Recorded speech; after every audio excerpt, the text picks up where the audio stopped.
Samajwadi party के हमारे प्रत्याशी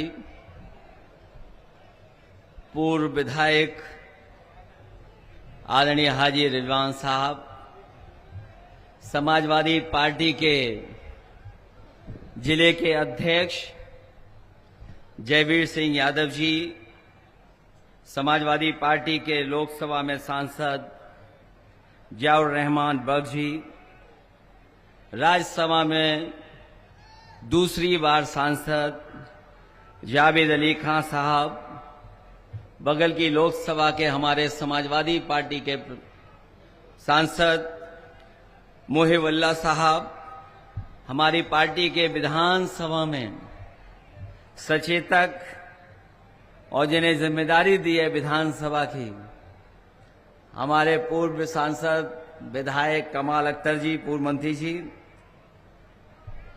पूर्व मंत्री नवाब इकबाल महमूद साहब, फहीम इरफान जी, विधायक समरपाल सिंह जी, पूर्व सांसद डॉक्टर एस.टी. हसन जी, विधायक नवाब जहां खां साहब, विधायक नासिर कुरैशी जी, विधायक हमारे रामोतार सैनी जी, हाजी यूसुफ अंसारी साहब, जगराम सिंह जी, परवेज अली जी, राजकुमार प्रजापति जी, राजेश यादव जी, अनीसुर रहमान सैफी पूर्व विधायक जी, असगर अली अंसारी साहब, मौलाना इरफानुल हक कादरी साहब, डॉक्टर विकास चौधरी जी और बड़ी संख्या में हमारे बहुत सारे नेता जो जिलाध्यक्ष हैं, संगठन के लोग हैं जो मंच पर बैठे हुए, हमारी पार्टी के सभी नेता यहां पर चुनाव में समाजवादी पार्टी का झंडा बुलंद करने वाले हमारे सेक्टर, बूथ और गांव-गांव के हमारे तमाम समाजवादी साथी इस चुनावी जनसभा में उपस्थित बड़ी संख्या में आदरणीय बुजुर्ग, नौजवान साथी, माताएं, बहनें और पत्रकार बंधुओं, मैं सबसे पहले कुनरकी विधानसभा के अपने सभी समाजवादी साथियों का बहुत बहुत धन्यवाद और आभार प्रकट करना चाहता हूं।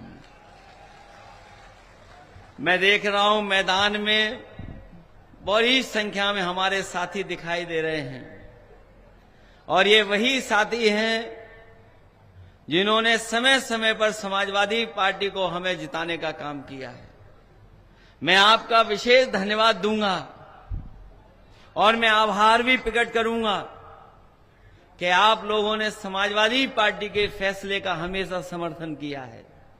मुझे याद है जब पिछला विधानसभा का चुनाव था, उस समय हमारे विधायक रहे हाजी रिजवान साहब, इनकी टिकट मैंने काट दी थी।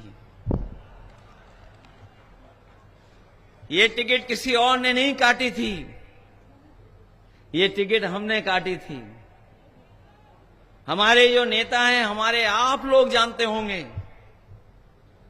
कि हमारे पूर्व में रहे बहुत शानदार नेता शफीकुर रहमान बख्श साहब चाहते थे कि जियाउर रहमान बर्ग हमारे विधायक बन जाएं। मुझे याद है जिस समय वो मुझसे मिलकर के आए थे और उस बातचीत में मुझे लगा कि उनकी इच्छा है कि उनके सामने ही उनका पोता सांसद बन जाए, विधायक बन जाए, कुछ बन जाए। मैंने कहा हमसे ये क्या करवा रहे हो आप, टिकट कटवा रहे हो। उन्होंने कहा कि हमारे पोते को बना दो विधायक। मैंने कहा कि ठीक है, आपकी बात मानी और हमने उस समय विधानसभा में टिकट दे दी और अपने हाजी रिजवान साहब की टिकट कट गई। आप लोगों ने एक नहीं मानी इनकी। ये जाकर के जिस दल में प्रीपेड पोस्टपेड से काम चलता है, उस दल में चले गए। लेकिन कुंदरकी की जनता ने, यही नौजवान, यही बुजुर्ग, इन्होंने एक नहीं मानी और समाजवादी पार्टी के चुनाव चिन्ह साइकिल पर आपने वोट दे करके यहां से विधायक चुन करके विधानसभा में भेजा। कुछ चीजें हमारे आपके हाथ में नहीं होती हैं। हम लोग लाख कोशिश करें लेकिन हमारे हाथ में नहीं चीजें। हमने, पार्टी ने और आपने अपना नेता खो दिया। सबसे पहले टिकट लोकसभा की अगर किसी को दी गई थी तो हमारे बख्श साहब को मैंने टिकट दे दी थी, लेकिन उनके स्वास्थ्य ने और परिस्थितियों ने हमारा आपका साथ नहीं दिया। वो हमारे बीच नहीं रहे। हमारे सामने बहुत सी चीजें थीं, लेकिन उन चीजों को मैं बदलना नहीं चाहता था। समाजवादी पार्टी ने उसी दिन तय कर लिया कि अगर कोई लोकसभा चुनाव लड़ेगा तो जियाउर रहमान बख्श चुनाव लड़ेंगे, और आप लोगों ने उसे ऐतिहासिक वोटों से जिता करके भेज दिया। आज लोकसभा में आपकी गिनती बहुत बड़ी है। गिनती बढ़ गई होती अगर प्रशासन के लोगों ने बेईमानी नहीं की होती। आपने वो ऐतिहासिक चुनाव लड़ा, वो परिणाम आया कि पूरा देश देखने लगा है कि देखिए उत्तर प्रदेश की जनता ने क्या समर्थन किया है। और मैं अपनी मीटिंगों में कहता था, आप याद करिए, मैं यही कहता था कि जहां से बीजेपी आई है वहीं से बीजेपी जाएगी। अगर यूपी से बीजेपी आई है तो यूपी से ही बीजेपी का सफाया होगा। और आप लोगों ने उस समय के गठबंधन को, इंडिया गठबंधन और पीडीए की रणनीति को आपने मदद करने का काम किया। इंडिया गठबंधन और पीडीए ने भारतीय जनता पार्टी को हरा दिया। यही प्रशासन लगा रहा, यही अधिकारी थे। हो सकता है कोई अधिकारी कहीं रहा हो, यहां आ गया हो, कभी वहां पर सख्ती करता रहा हो, आज यहां सख्ती कर रहा है।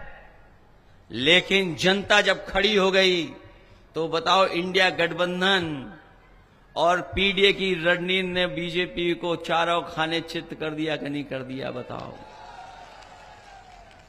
और ये जो लोग पीडीए से घबराए हुए हैं, ये बहुत ही नकारात्मक लोग हैं, बहुत ही निगेटिव लोग हैं। इनकी राजनीति सकारात्मक नहीं है। ये पॉजिटिव राजनीति नहीं करते, ये सौहार्द की राजनीति नहीं करते, ये नकारात्मक राजनीति करते हैं, क्योंकि इनकी सोच नकारात्मक है, इसलिए नकारात्मक राजनीति करते हैं। अभी सुनने में आ रहा है, हालांकि हमारे मुख्यमंत्री जी को अंग्रेजी नहीं आती है, और ये बात आपसे नहीं कह रहा हूं मैं, ये जो अधिकारी खड़े हैं, बड़े बड़े अधिकारी हैं, हमारे पुलिस के जवान तो शायद अंग्रेजी नहीं बोल पाएंगे, लेकिन ये थोड़े बहुत बड़े पढ़े लिखे लोग हैं, वो शायद अंग्रेजी बोल पाते होंगे। हमारे मुख्यमंत्री अंग्रेजी नहीं जानते हैं। पीडीए का फुल फॉर्म क्या निकाला उन्होंने? अभी सुना होगा, पीडीए का कोई फुल फॉर्म निकाला उन्होंने। हमें तो यही नहीं समझ पा रहा, पीडीए में एच कहां से आ गया। और जो भी शब्द हैं पीडीए, जहां जहां लगे होंगे उनसे ये नफरत कर रहे हैं। ये पीडीए से नफरत नहीं करते हैं, ये पिछड़ों से नफरत करते हैं, ये दलितों से नफरत करते हैं, ये हमारे आदिवासी भाइयों से नफरत करते हैं, ये हमारे अल्पसंख्यक भाइयों से नफरत करते हैं, ये हमारी माताओं बहनों से भी नफरत करते हैं। इसीलिए पीडीए का जो सही मतलब है नहीं जानते हैं। हम उन्हें बताना चाहते हैं, ये पीडीए की ताकत ने उन्हें पेट में दर्द ला दिया है, और एक कभी हमसे अलग में पूछ लेना। ये पीडीए जब से चला है तब से इनके पेट में दर्द हो रहा है। और बताओ किसान भाइयों, डीएपी कहीं मिल रही है? और डीएपी इसलिए नहीं मिल रही है, उसमें भी पीएडी है। अगर पीडीए है और डीएपी में भी पीडीए है। बताओ कहीं मिल रहा है आपको खाद किसी को डीएपी वाली? थोड़ी बहुत तो दे रहे होंगे, लेकिन कहीं पीडीए वाले जानते होंगे कहीं डीएपी सरकार नहीं दे पा रही है, बीज नहीं दे पा रही है। बताओ बिजली के बारे में अगर एक शब्द कहा हो सरकार के लोगों ने तो बताओ। मेरे हाथ में उनका भाषण है, मैंने पूरा भाषण सुना नहीं, लिखित मंगा लिया। कहीं अगर बिजली की बात हो तो बता दो हमें। और बताओ बिजली मीटर लगा करके कितनी महंगी हो गई है। ये जानते हो कितनी बिजली का बिल देना पड़ रहा है? बिजली का बिल महंगा हो गया, उसका जवाब नहीं है उनके पास। और आज जब मैं आपके बीच में आया हूं, ये जो लाठी चलाने रही है सरकार, याद रखना लाठी चलाने वालों, ये जो लाठी आप चला रहे हो, ये जैसी सेवा आप कर रहे हो वैसी सेवा आपको भी कभी कभी मिलेगी। अभी इलाहाबाद में सुना है लाठी चल रही है वहां पर। यूपी पीएससी वाले नौजवान छात्र अपनी मांग को लेकर के गए, उनको लाठी मार दी। लाठी मार करके दबाना चाहते हैं, और इसलिए दबाना चाहते हैं इनके पास कोई नहीं बचा। अधिकारियों के अलावा कोई इनके पास नहीं है, जनता तो है ही नहीं। और अगर जनता इनके साथ होती तो क्या बताओ, बीजेपी के नेता को अपनी वेशभूषा बदलनी पड़ती क्या? अगर इनके पास वोट होता तो बताओ इन्हें वेशभूषा बदलनी पड़ती क्या? सुना है वेशभूषा बदल करके वोट मांग रहे हैं। वीडियो देखे मैंने, करीब से नहीं देखा है, मैंने तो तस्वीर देखी है। सुना है कि वो बदल गए हैं कुछ पहनावे में। और जिन्होंने रामायण देखी होगी, रामायण जिन्होंने देखी होगी वो जानते होंगे हमारे सीता मां का अपहरण भी भेष बदल करके हुआ था। इसलिए सावधान हो कि नहीं सावधान हो आप? मैं आपसे कहना चाहता हूं कि जुड़ेंगे तो जीतेंगे। ये पीडीए की रणनीति जिताएगी आपको, और इसीलिए पीडीए से घबरा करके ये पीडीए के बारे में अनाप शनाप कह रहे हैं, पिछड़े दलित अगड़ों के बारे में। ये वही सरकार के लोग हैं जिन्होंने हमारे जाने के बाद मंदिर धुलवाया था। हमारे हटने के बाद मुख्यमंत्री आवास धुलवाया था गंगा जल से। बताओ पीडीए के लोग कभी ये स्वीकार कर सकते हैं? आप बताओ जाके पीडीए परिवार के लोगों को कि ये वही लोग हैं जो अपमानित कर रहे हैं हजारों साल से, और फिर साजिश कर करके सत्ता में रहना चाहते हैं। ये लड़ाई बहुत पुरानी है। ये हम पे कहते हैं कि हम जातिवादी लोग हैं। हम उनसे पूछना चाहते हैं जाति को मिटाने के लिए आपने क्या किया है? हम समाजवादी लोगों ने कभी जातिवादी आधार पर वोट नहीं मांगा। हम लोगों ने तो संविधान बचाने के लिए वोट मांगा, और संविधान अभी जो बचाने की लड़ाई थी वो पूरी नहीं हुई है। ये संविधान की लड़ाई पूरी तभी होगी जब दिल्ली से और लखनऊ से भारतीय जनता पार्टी का सफाया होगा। ये अभी लड़ाई पूरी नहीं हुई है। चुनाव हम लोग जीत गए हैं, इनको थोड़ा रोका है हम लोगों ने, लेकिन अभी हटाया नहीं है। अभी तो इनके थोड़े बहुत चेहरे डाउन हुए हैं, अभी तो इन्हें सत्ता से हटाना है। और याद करिए आप लोग, जब से बीजेपी हारी है उत्तर प्रदेश में, तब से इन्हें नींद नहीं आ रही है।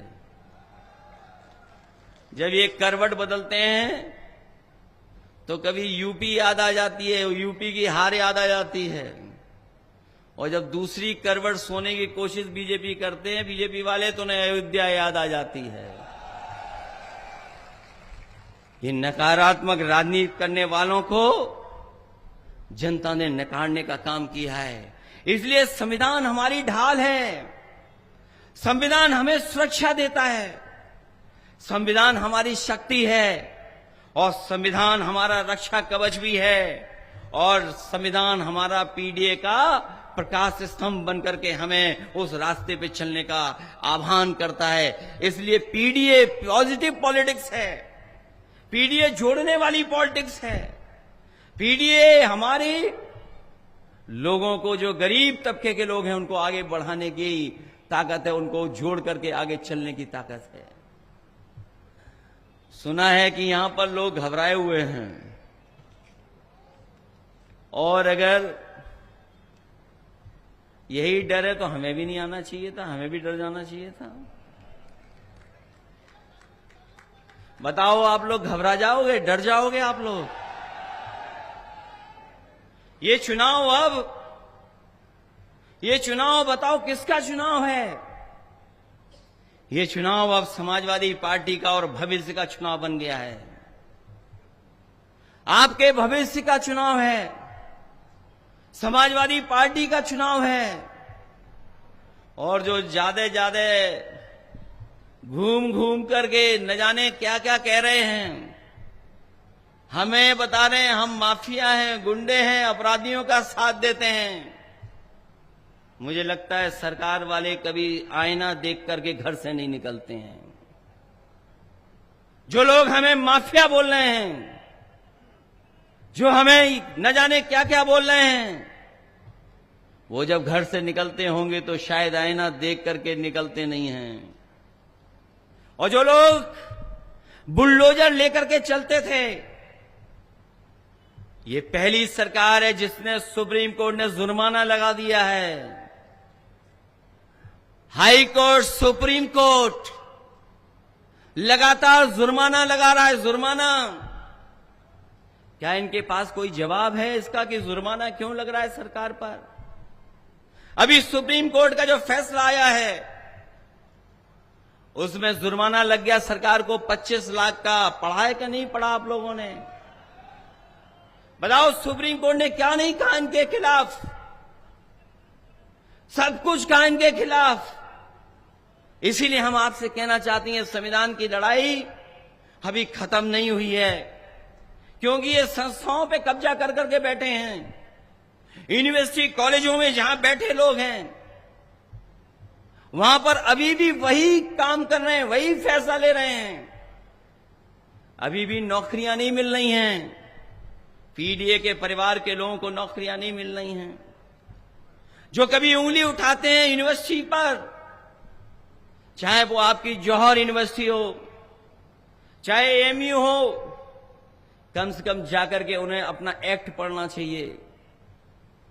ये जो कह रहे हैं कि एक्ट ऐसा है, इसमें पिछड़े दलित और क्यों नहीं शामिल हो रहे हैं, जाकर के एक्ट पढ़ें। जाकर के जिस समय यूनिवर्सिटी बनी थी उस समय यूनिवर्सिटी बनाने का एक्ट क्या था, हम भी भूल जाते हैं। वो क्यों पढ़ेंगे? पढ़ाई का तो उससे रिश्ता ही नहीं है कोई।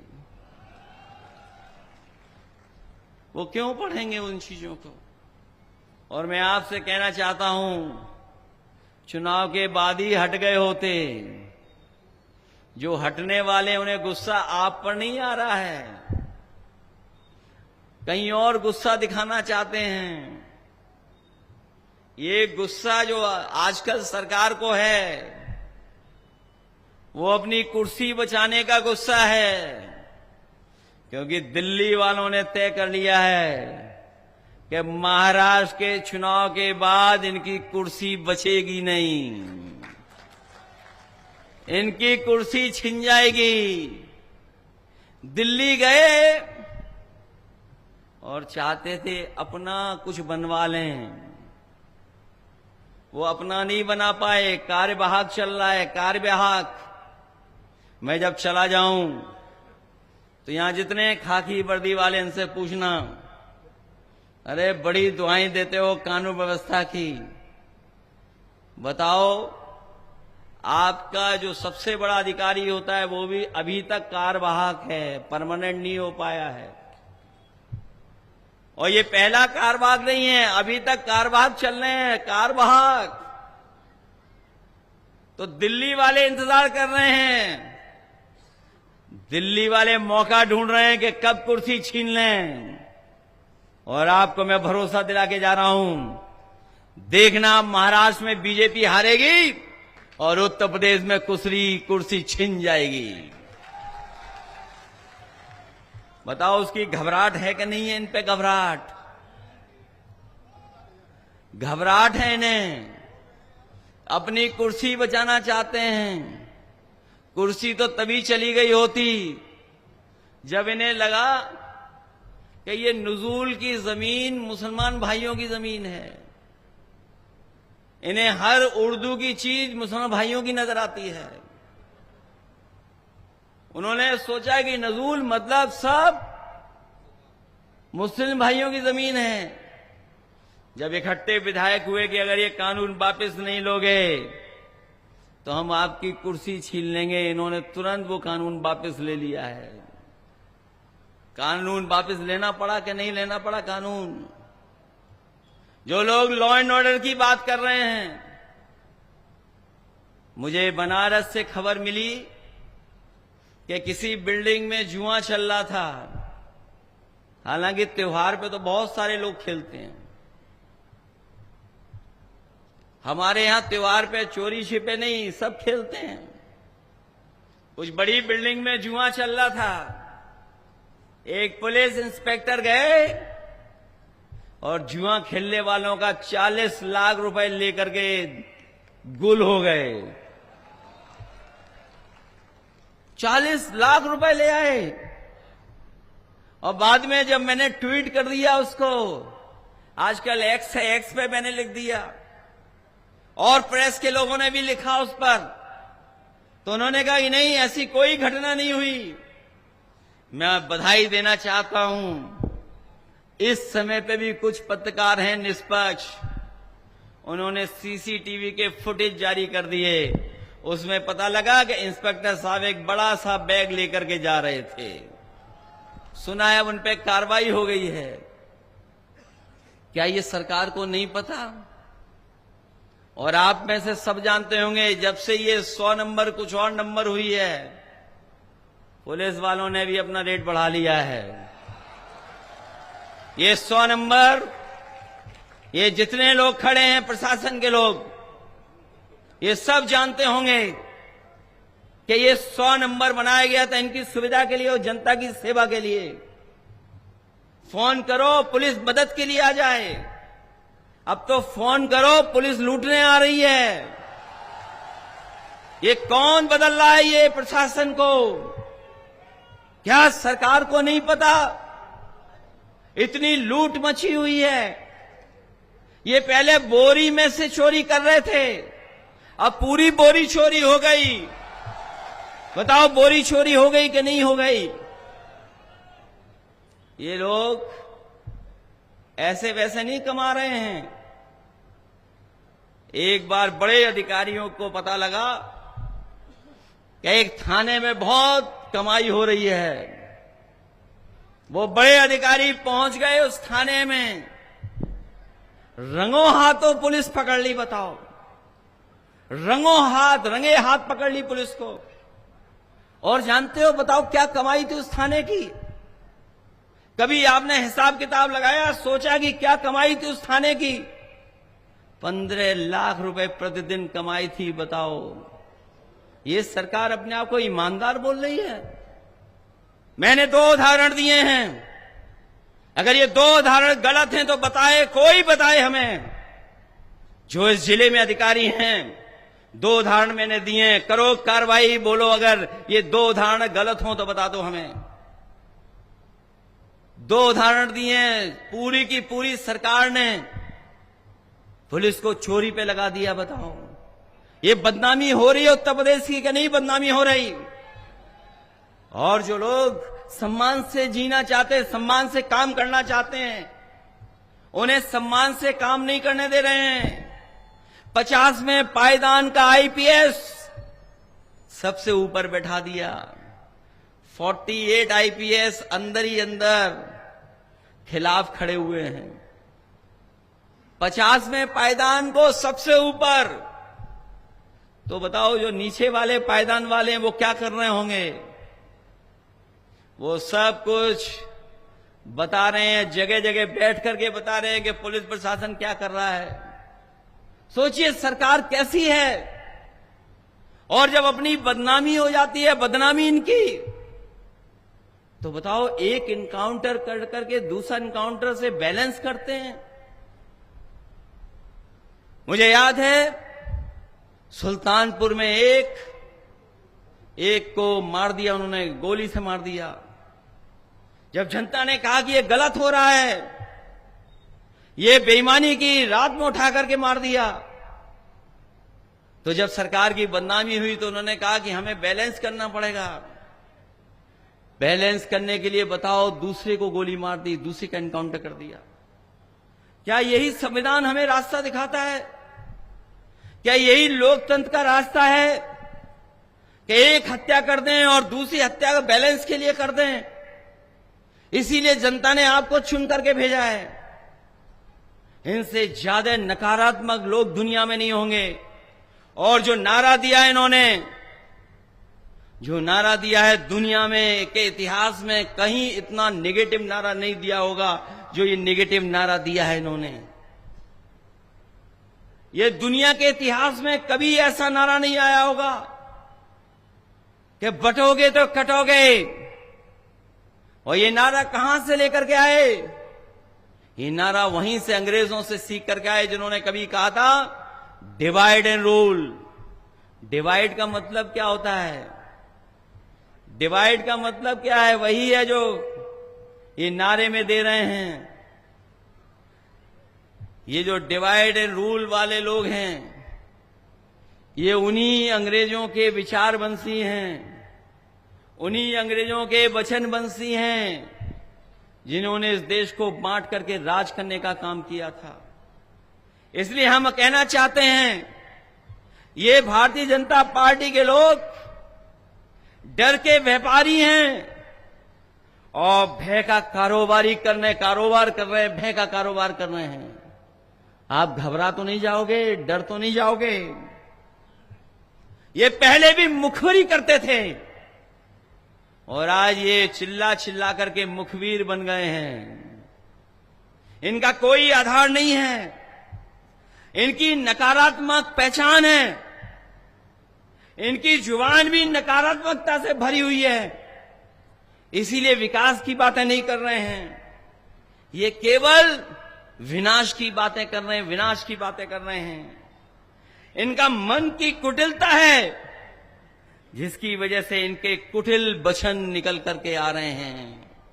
इनकी मन में कुटिलता है, इसीलिए कुटिलता के वचन निकल करके आ रहे हैं।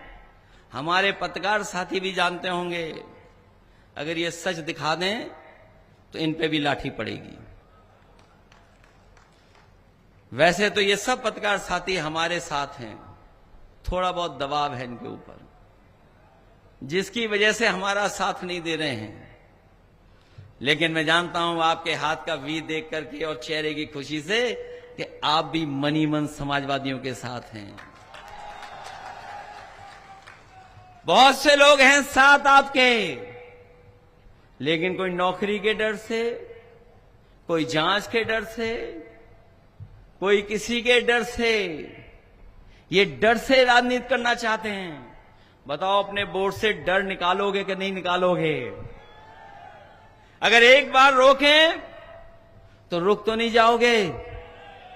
अगर एक बार रोकें तो फिर आना वोट डालने, दूसरी बार रोकें तो फिर आना, तीसरी बार रोकें तो फिर आना, और जब तक आपको प्रमाण जीत का नहीं मिल जाए तब तक आप वोट डालना और रखवाली करना अपने वोट की। अगर हार जाओगे तो बताओ बीजेपी वाले क्या कहेंगे कि डर गए हम लोग, समाजवादी लोग डर गए। डर तो नहीं जाओगे आप लोग। और जो लोग अपने आप को बहुत धार्मिक मान रहे हैं, वस्त्र से नहीं कोई बन जाता है, अपने विचार और वचन से संत होता है। बताओ कोई वस्त्र से संत बन जाता है? अपने विचारों से और वचन से संत होता है, और नहीं तो उसका अपने आप अंत होगा, अंत होगा, उसका अपने आप अंत होगा। अभी तक तो वो डरे हुए थे लोकसभा के चुनाव के बाद, लेकिन जब से ये समर्थन जुट रहा है, बीजेपी वाले हिले हुए हैं। ये डरे हुए तो हैं ही हैं, लेकिन हिले हुए भी हैं, क्योंकि गिनती में आपका मुकाबला नहीं कर पा रहे हैं, जन समर्थन का मुकाबला नहीं कर पा रहे हैं। इसीलिए इन्होंने चुनाव टाले। इन्हें चुनाव क्यों टालने पड़े? कभी आपने सोचा कि चुनाव क्यों टालना पड़ा इन्हें? पहले तो चुनाव इन्होंने अयोध्या का टाला, क्योंकि जानते थे कि अयोध्या से हार के जाएंगे। वहां पर मुख्यमंत्री जी 1 बार गए, 2 बार गए, 3 बार गए, तमाम योजनाएं दे दी। वहां पर भी कोटेदारों को लगा दिया, प्रधानों की जांच के लिए लगा दिया, अधिकारी अपने मनमर्जी के कर लिए, बीएलओ पोस्ट कर लिए, एक भी पीडीए परिवार का अधिकारी पोस्ट नहीं किया। लेकिन जब उनका इंटरनल सर्वे आया अयोध्या में कि आप चुनाव हार रहे हो, तो उन्होंने अपना चुनाव टाल दिया। चुनाव नहीं हो पा रहा है अयोध्या में, चुनाव नहीं हुआ अयोध्या में। और जो तारीख थी चुनाव की, इन्हें पता लग गया कि चुनाव हार गए, सबके सब हार गए। ये परसेंटेज में 100 की 100 सीटें हार रहे हैं, और गिनती में 9 की 9 सीटें हार रहे हैं। इसीलिए चुनाव टाल दिया इन्होंने, क्योंकि बहुत सारी जगह पर त्योहार के समय पर लोग दूर दूर से अपने घर आए थे। यहां प्रधान लड़े होंगे, प्रधानी लड़ने वाले जानते हैं, अपना एक एक वोट बुला लेते हैं तैयारी कर करके, और जो दूर है उसको खुश कर करके कई बार टिकट के लिए पैसा भी भिजवा देते हैं। वो वोट मंगवा लेते हैं, वोट आ जाता है। इन्हें भनक पड़ गई बीजेपी वालों को कि जो छुट्टी लेकर के आए हैं त्योहारों पर, वो इनके खिलाफ वोट डालने का काम करेंगे, क्योंकि त्योहारों पे जो महंगाई आई है, वैसे तो खुशियां मनाई जाती, मिठाई खाई जाती है, लेकिन इनकी महंगाई की वजह से सब त्योहार फीके पड़ गए, कोई त्योहार अच्छा नहीं मन पाया। इसलिए वो त्योहार पे जो लोग आए थे, वो मन बना लिए थे कि इन्हें हराएंगे। इन बीजेपी वालों को भनक पड़ गई एलआईयू के माध्यम से कि जो बाहर से लोग आए हैं, ये लोग वोट डाल देंगे इनके खिलाफ। इसलिए इन्होंने, बताओ, चुनाव की तारीख बदल दी कि नहीं बदल दी? खर्चा बढ़ा दिया कि नहीं बढ़ा दिया? बीजेपी वालों को क्या वो सरकार में है, किसी अधिकारी को हिला देंगे, खर्चा ले लेंगे, किसी अधिकारी को डरा देंगे, खर्चा ले लेंगे। और इसीलिए इन्होंने चुनाव टाल दिया, क्योंकि इन्होंने पता था कि चुनाव हारने जा रहे हैं। ये बात तो समझ में आ रही होगी कि चुनाव क्यों टाला इन्होंने। हम तो ये कह रहे हैं कि जितना चुनाव टालोगे उतना बुरा हारोगे। बताओ, हराओगे इन्हें कि नहीं हराओगे आप लोग? और ये जो नौजवान जो हमारे होंगे, हमारे नौजवान जानते होंगे कि नौकरी और रोजगार किसी को दे नहीं पाई हैं लोग। कहीं नौकरी सरकारी मिली हो किसी को तो बता दो। ये नौकरी नहीं दे पा रहे हैं। नौकरी भाजपा के एजेंडा में ही नहीं है। इनके एजेंडा में नौकरी नहीं है। ये युवाओं के साथ साथ उन युवाओं के भविष्य के साथ भी धोखा कर रहे हैं। न केवल यूपी में जगह जगह पर, बल्कि इलाहाबाद से लेकर के सब जगह छात्र आंदोलन में हैं, आंदोलन कर रहे हैं, क्योंकि जिस तरह की व्यवस्था है उस व्यवस्था के खिलाफ नौजवान सड़कों पर हैं, भारतीय जनता पार्टी के खिलाफ खड़े हैं। ये जो परीक्षा प्रणाली में हेरा फेरी है और जो हेर फेर करते हैं उसको करने वाला कोई नहीं, भाजपा के लोग हैं। आपने देखा होगा गलत प्रश्नोत्तर, गलत क्वेश्चन पेपर और पेपर छपवाने वाले कोई नहीं है, भाजपा वाले हैं। पेपर लीक करवाने वाले भी भाजपा वाले हैं। परीक्षा की तारीखें टालने वाले भाजपा वाले हैं। बताओ नौजवानों, ये परीक्षा को टालने वाले कौन है? भाजपा वाले हैं कि नहीं हैं? परीक्षा रद्द करवाने वाले भाजपा वाले हैं। कॉपी जो कॉपी होती है उसको भी बदलने वाला कोई है तो भाजपा वाले हैं। और आरक्षण को मारने वाले भी भाजपा वाले हैं। बताओ आपके आरक्षण के साथ खिलवाड़ कर रहे हैं कि नहीं कर रहे हैं? आरक्षण के साथ खिलवाड़ हो रही है। ये हमारे पीछे बैठे होंगे लोधी समाज के लोग, सैनी समाज के लोग, प्रजापति लोग, वाल्मीकि लोग, दलित लोग, कोई समाज ऐसा नहीं बचा जिसके लोग ना बैठे हों। बताओ पिछड़ों के साथ, दलितों के साथ, आदिवासियों के साथ ये आरक्षण की खिलवाड़ कर रहे हैं कि नहीं कर रहे हैं? और रिजल्ट लटकाने वाले भी भाजपा वाले ही हैं। और अगर इन चीजों से निकल जाए परीक्षा तो कोर्ट में परिणाम उलझाने वाले भी भारतीय जनता पार्टी वाले हैं।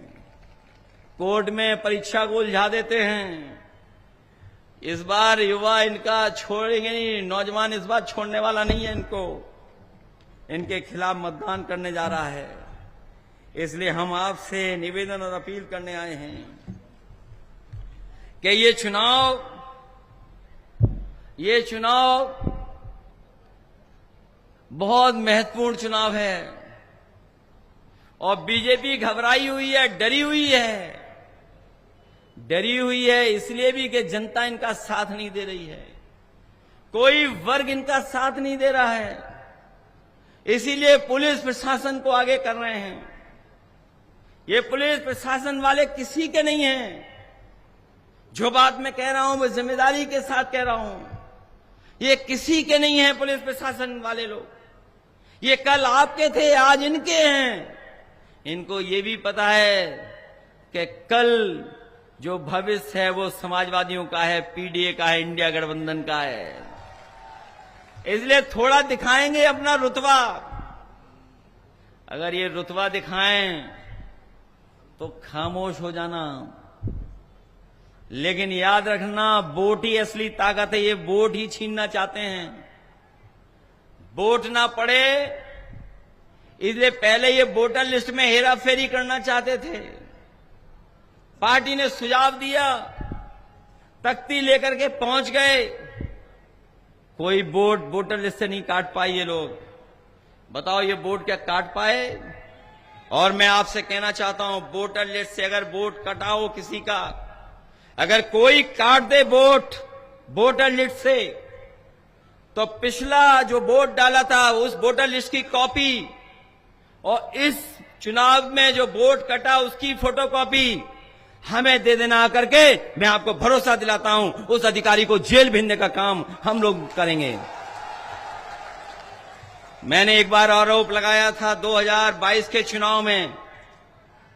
मैंने 2022 के चुनाव में आरोप लगाया था और मैंने ये कहा था कि चुनाव आयोग ने जानबूझ करके समाजवादी पार्टी का वोट वोटर लिस्ट से हटा दिया। ये बात मैं 2022 की बता रहा हूं आपको। जब ये आरोप लगाया हम लोगों ने तो चुनाव आयोग ने मुझे नोटिस दिया कि किस आधार पर अब ये आप कह रहे हो। जब मुझे नोटिस मिला तो मैंने 18,000 अपने कार्यकर्ताओं का एफिडेविट के साथ चुनाव आयोग को सूची दे दी। आज तक चुनाव आयोग को समझ में नहीं आ रहा कि क्या कार्रवाई करें। और मैं आपको भरोसा दिलाता हूं, वो जो कागज रिकॉर्ड पर है, सरकार कागज से चलती है। जो रिकॉर्ड पर कागज है वो कागज कभी खत्म नहीं होता है। जब कभी भी मौका मिलेगा उन दोषी अधिकारियों के खिलाफ कार्रवाई करने का काम होगा। और जब ये आपको डराने आए, आपका वोटर आईडी छीनने आए और राशन कार्ड वाले, राशन वाले तो वही हैं जो लखनऊ और दिल्ली से राशन ही नहीं आ रहा है, राशन क्या मिलेगा तुम्हें? ये जो आईडी कार्ड छीन रहे हैं, वोटर लिस्ट छीन रहे हैं, सब पर मोबाइल है, सबके मोबाइल पर कैमरा है। अरे मेरे समाजवादी साथियों, कैमरे से फोटो क्यों नहीं खींच ले रहे हो? खींचिए फोटो, वीडियो बनाइए और दीजिए हमें, क्योंकि वीडियो जब भी चलेगा और दोषी के खिलाफ कार्रवाई करनी पड़ेगी तो वो हमारे पास सबूत होगा, जिसकी वजह से इनको सजा दिलाने का काम करेंगे। इसलिए डरिए नहीं, घबराइए नहीं। सुना है मुख्यमंत्री जी ये बोल रहे हैं कि हम महिलाओं का सम्मान नहीं करते हैं। ये मुख्यमंत्री जी क्यों बोल रहे हैं और किस आधार पर बोल रहे हैं? मैं तो अपनी माताओं बहनों से कहूंगा, किस आधार पर ये बोल रहे हैं? कोई आधार तो होगा जिसकी वजह से ये बोल रहे हैं, या वैसे ही कपड़े पहन के, वस्त्र पहन करके बन गए हो कि सब तुम्हारा सच मानेंगे? याद रखना, ये कुछ लोग ऐसे हैं जो वस्त्र बदल करके आ रहे हैं और झूठ भी बोल रहे हैं। जो लोग कह रहे हैं कि हमारी सरकारों में, समाजवादी पार्टी के समय पर महिलाएं और बेटियां सुरक्षित नहीं थीं, कोई आधार तो होगा उनके पास, कोई आंकड़ा तो होगा उनके पास। और सच्चाई तो यह है कि अगर एनसीआरबी का आंकड़ा आप देख लोगे तो सबसे ज्यादा असुरक्षित अगर महिलाएं और बेटियां किसी की सरकार में तो भारतीय जनता पार्टी की सरकार में है। न केवल भारतीय जनता पार्टी की सरकार में असुरक्षित हैं, बल्कि भाजपाइयों से भी वो असुरक्षित महसूस कर रही हैं। और ये बात, मेरी बात न माने कोई तो कानपुर की घटना, आज ही जेल गया है वो भाजपाई, आज ही जेल गया है। एक बेटी और एक महिला के साथ जो व्यवहार कर रहा था, आज ही जेल गया है। ये मैं देख रहा हूं, कुछ मुस्कुरा दिए नौजवानों ने, शायद उसका वीडियो देख लिया होगा जो व्हाट्सएप पर और सोशल मीडिया पे चल रहा होगा। बताओ वो किसकी सरकार का है, किस पार्टी का व्यक्ति है? बीजेपी का नेता है। आपने वो खबर भी पढ़ी होगी जिसमें बेटी ये कह रही है कोर्ट में कि मुझसे अगर कोई सवाल जवाब वकील करना चाहता है, कोर्ट में कुछ मुझसे सवाल पूछना चाहते हो तो मुझसे ऑनलाइन पूछ लो, हम कोर्ट में नहीं आना चाहते। कोर्ट में जिस तरीके से सवाल पूछे जा रहे हैं मैं जवाब नहीं दे पा रही हूं। बताओ उस बेटी के साथ अन्याय किसने किया था? बीएचयू बनारस प्रधान सांसद जी के क्षेत्र का मामला है, जो प्रधान सांसद हैं उनके क्षेत्र का मामला है। बीएचयू जो सबसे ज्यादा प्रेस्टिजियस यूनिवर्सिटी है, बीएचयू सबसे ज्यादा प्रेस्टिजियस न केवल भारत में बल्कि दुनिया में सबसे प्रेस्टिजियस संस्था है, जिसमें महात्मा गांधी जी से लेकर के देश के महान लोग गए हैं। और जिस संस्थापक ने किस मंशा, किस नियत, किस समाज को सुधारने के लिए बनाई थी, बताओ वहां पर एक बेटी के साथ घटना हो जाए, बलात्कार हो जाए, छेड़खानी हो जाए, और जो तीनों दोषी हैं जो जेल होकर के आए, वो जानते हो किस पार्टी के सदस्य हैं वो लोग? बीजेपी के सदस्य हैं। बीजेपी के सोशल मीडिया के वो इंचार्ज रहे हैं, आईटी सेल के इंचार्ज हैं। वैसे तो योगी जी किसी के साथ फोटो नहीं खिंचवाते हैं, किसी के साथ फोटो नहीं होगी उनकी, एक आध कोई खिंचवा लिया हो तो खिंचवा लिया हो, किसी के साथ फोटो नहीं है। लेकिन बीएचयू के जो बलात्कारी है, जो बेटियों को छेड़ने वाले लोग हैं, उनकी फोटो योगी जी के संग है। बताओ फोटो झूठ बोल रही है क्या? और मैं ऑन रिकॉर्ड कह रहा हूं पत्रकार साथियों, कभी भी बेटियां, महिलाएं कभी आत्मदाह करने इतनी लखनऊ में नहीं आई जितनी भारतीय जनता पार्टी की सरकार में न्याय मांगने के लिए मुख्यमंत्री आवास में उन्हें आत्मदाह करना पड़ा, बेटियों को आत्मदाह करना पड़ा। और तब आत्मदाह करना पड़ा जब रहे होंगे मुख्यमंत्री जी रहे होंगे, और मुख्यमंत्री जी न रहे होंगे तो उनके जो सलाहकार लोग हैं वो रहे होंगे, वो तो रहे होंगे मुख्यमंत्री आवास में। आप ऑनलाइन रिकॉर्ड चेक कर लीजिए। और मैं पत्रकार साथियों से कहूंगा कि आप लोग भी जानकारी कर करके छापो, चलाओ टीवी पर, और नहीं चला पा रहे हो तो कम से कम अपना जो प्राइवेट हैंडल होता उसी से जारी कर दो न्यूज। बताओ, इतनी बेटियों के साथ, महिलाओं के साथ आत्मदाह करना पड़ा हो, किसी को कभी नहीं करना पड़ा होगा।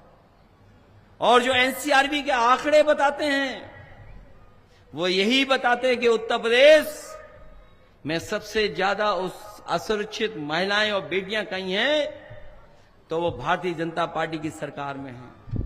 इसलिए आप सबसे मैं अपील करने आया हूं कि ये चुनाव उत्तर प्रदेश की जनता देख रही है, उत्तर प्रदेश की जनता की निगाह लगी हुई है।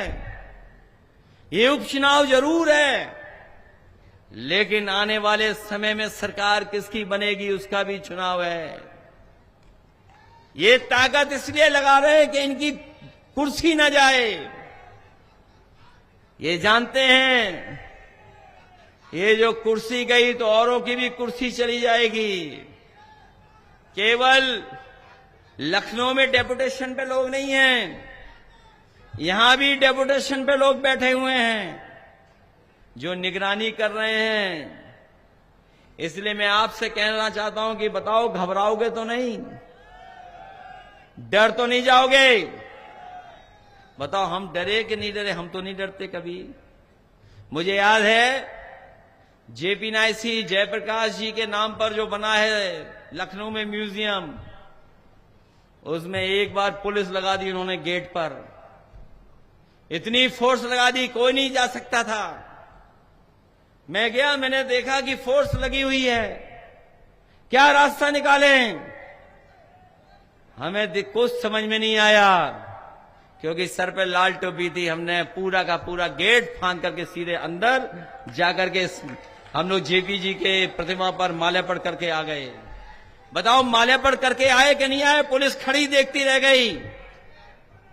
और इस बार जब आई थी तारीख, वो नौ हमारे जो त्योहार होते हैं, उन त्योहारों के समय पर उन्होंने टीन शेड लगा दी, इतनी ऊंची ऊंची टीन शेड। वो घबरा गए कि हम फिर कूद जाएंगे उस गेट को। टीन शेड लगा दी उन्होंने।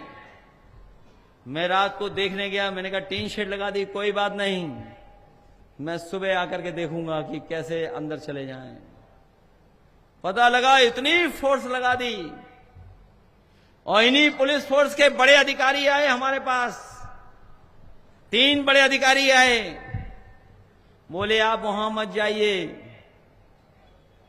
मैंने कहा नहीं जाऊंगा वहां पर, लेकिन जेपी जी के आप माल्यार्पण जरूर करूंगा। हम लाए प्रतिमा और उनके सामने रख करके माल्यार्पण कर दिया। और मैंने उनसे कहा कि ये गेट पे जो टीन शेड लगाई है आपने, ये जब तक टीन शेड लगी रहेगी मैं नहीं जाऊंगा। जिस दिन टीन शेड हटेगी उसी दिन फिर अंदर जाकर के माल्यार्पण कराऊंगा। और आप पता कर लेना, अभी भी टीन शेड लगा करके रखवाली कर रहे हैं उसकी। कैसे बीजेपी वाले हो, कोई काम ही नहीं आपके पास। इसलिए घबराओ मत। क्या घबरा जाओगे आप लोग? घबराने वालों का कोई कुछ नहीं होता भविष्य। और ये तो बहादुर लोग हैं यहां पर। मैं आपको कहना चाहता हूं कि सरकार ही न्याय दिलाएगी और कोर्ट न्याय दिलाएगा। जो कुछ परेशानियां आ रही हैं, जो रामपुर में भी परेशानी आई है मोहम्मद आजम खान साहब पर, उसकी मदद कोर्ट करेगा या सरकार करेगी? क्योंकि उनको झूठा फंसाने का काम किया है। हम लोग बिल्कुल सरकार के करीब पहुंच रहे हैं क्योंकि पीडीए की ताकत से ये घबराए हुए हैं। जब से पीडीए का नारा दिया है, भारतीय जनता पार्टी के लोगों को समझ में नहीं आ रहा है इसकी काट क्या ढूंढें, इसीलिए इधर उधर वाली बातें कर रहे हैं। न जाने कौन सी डिग्री पाए हैं जो पीएडी का फुल फॉर्म भी नहीं जानते, पीडीए का पता नहीं कहां से क्या जोड़ देते हैं, इसका ही कोई हिसाब किताब नहीं है। इसलिए मदद करिए आप लोग, जिताइए आप लोग। और अगर कोई घबरा रहा हो तो हमारे साथ हेलीकॉप्टर में चले, हम उसे ले जा रहे हैं। कोई घबरा तो नहीं रहा यहां पर, मंच वाले तो नहीं घबरा रहे हैं। मुझे लगता है कोई मंच पे घबराने वाला बैठा हुआ है। कोई घबराने वाला तो नहीं है। ये कोई इसलिए नहीं घबराएंगे, अगर घबरा गए तो टिकट नहीं मिलेगी इनको। अगर इन्होंने अधिकारियों से सांठ-गांठ की, मैं कह रहा हूं अभी किसी अधिकारियों से सांठ-गांठ मत करना, कोई दोस्ती नहीं है। ये कोई एक गड़बड़ तो नहीं कर दोगे? कोई है तो नहीं ऐसा जो मिला हुआ हो अधिकारियों से? ये देखो अधिकारी भी साथ देने लगे, सब मुस्कुरा रहे हैं, सब साथ देंगे आपका। और इनसे अकेले में पूछना, सरकार तो समाजवादियों की अच्छी थी, वो कोई सरकार ऐसी नहीं है।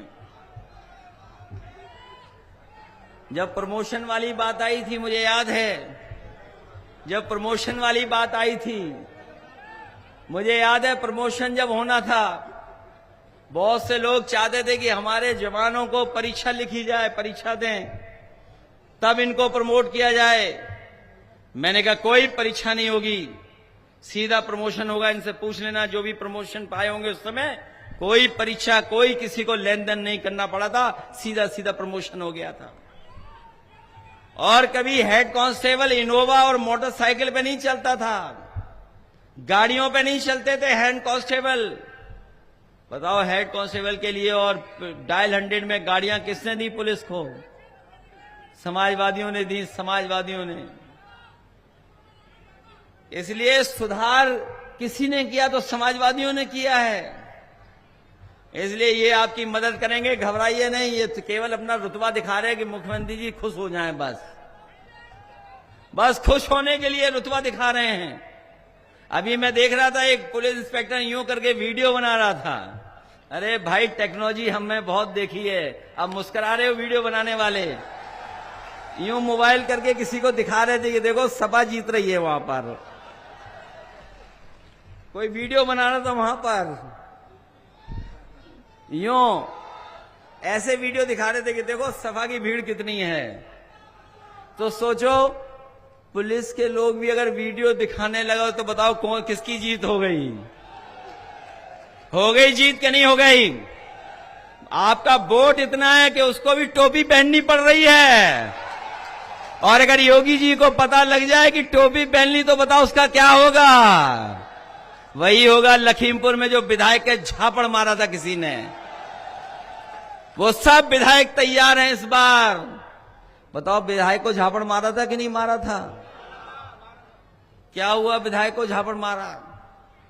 वो सब विधायक बैठे हुए हैं गिनती कर करके, बस वो इंतजार कर रहे हैं। हमने डिस्काउंट भी दिया था, ऑफर भी दिया था, वो ऑफर हमारा जारी है, अंदर ही अंदर जारी है, ऊपर नहीं बताएंगे।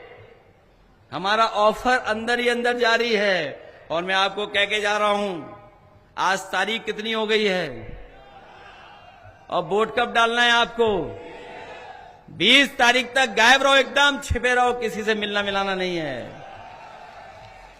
किसी से नहीं मिलो। और जो मैं कह के गया हूं, अगर एक बार रोके ये लोग तो दोबारा आना, दोबारा रोकें तो फिर आना, 4 बार भी रोकें तो आपको आना है कि नहीं आना है बताओ। और अगर लाठी चली, वीडियो दिखाई दे गया, अन्याय हुआ, तो हम भी बांट के रखेंगे अपने विधायकों को, सांसदों को, राज्यसभा के लोगों को भी, कि जाइए और हमारे कार्यकर्ताओं की मदद करिए जाकर के। वो सब रहेंगे आपके साथ, घबराइए नहीं। लेकिन अब ये चुनाव बताओ किसका बचा है? चुनाव रिजवान साहब का तो है नहीं। अब चुनाव साइकिल का है कि नहीं है बताओ? रिजवान साहब का चुनाव तो नहीं है ना। पुलिस प्रशासन को रिजवान साहब से दिक्कत होगी, हमसे क्या दिक्कत है बताओ? किसी डीएम को हमसे दिक्कत हो तो बताओ, किसी एसपी को हमसे दिक्कत हो तो बताओ, और ये जितने खड़े पुलिस के लोग अधिकारी